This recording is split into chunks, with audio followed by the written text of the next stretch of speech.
Bonjour les amis, c'est Cyril de Lille. Aujourd'hui, qu'est-ce que l'infaillibilité pontificale? Grande question. Puisque le pape François est venu à Marseille et qu'il a rappelé à l'Occident qu'il devait accueillir les migrants, et en particulier à la France, il a reçu le tas de critiques habituelles de militants politiques qui l'ont accusé d'être pro-immigration, d'être un idéologue et même un danger pour nos civilisations.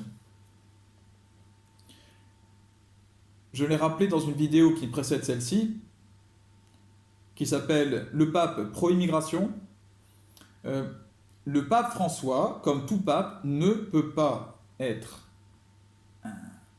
un serviteur des idéologies, un serviteur du monde, un menteur ou quelqu'un de néfaste.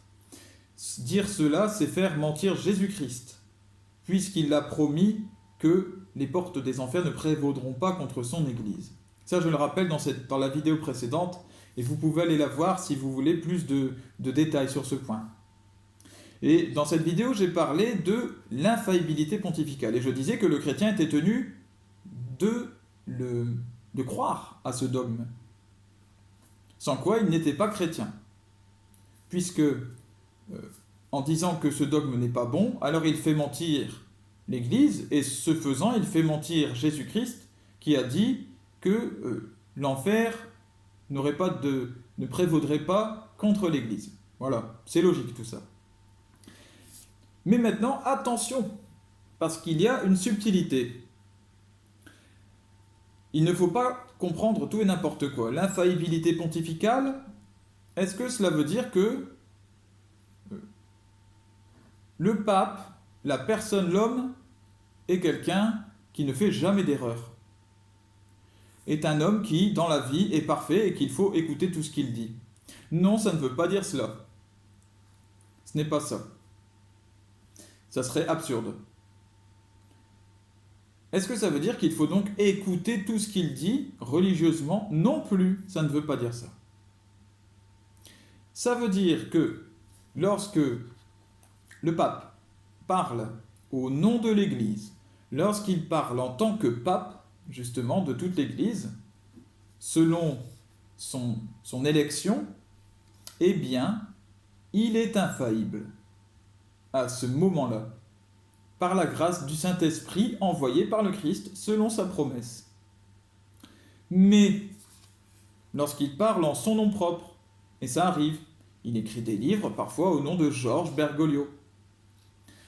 Il écrit différentes choses et surtout, il y a des interviews parfois dans des magazines, dans des médias, ces fameux échanges avec les journalistes dans l'avion.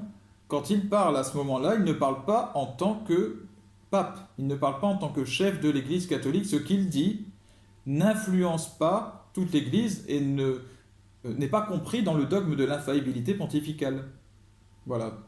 Ces propos ne sont pas ajoutés dans des documents, ne s'ajoutent pas à la parole de Dieu. Ce sont des échanges humains avec le monde, avec des personnes, voilà, qui posent des questions, ou alors parfois ce sont ses avis à lui personnels sur certaines choses qu'il va exprimer dans des livres. Mais il peut y dire des bêtises. Et ça, ce n'est pas un secret ou un scandale que je vous sors là. C'est dans l'Église, c'est su. Lui le sait, c'est enseigné, et c'est juste qu'il faut le savoir. Voilà ce que c'est que l'infaillibilité pontificale. C'est croire tout simplement que lorsqu'il s'assoit sur son siège de pape, il y a une barrière, il y a quelque chose de l'ordre du mystique, vraiment quasi surnaturel, qui fait qu'il ne peut pas mentir. Il ne peut pas se tromper, il ne peut pas tromper le peuple de Dieu. C'est aussi simple que ça. Parce que le Christ est à la manœuvre et qu'il est fidèle en tout ce qu'il a dit, en tout ce qu'il fait, fidèle à sa parole. Donc il maintient son Église hors de l'enfer, hors des œuvres mauvaises. Voilà. Chers amis, j'espère que c'est clair pour vous. Que Dieu vous bénisse tous vos proches. À bientôt.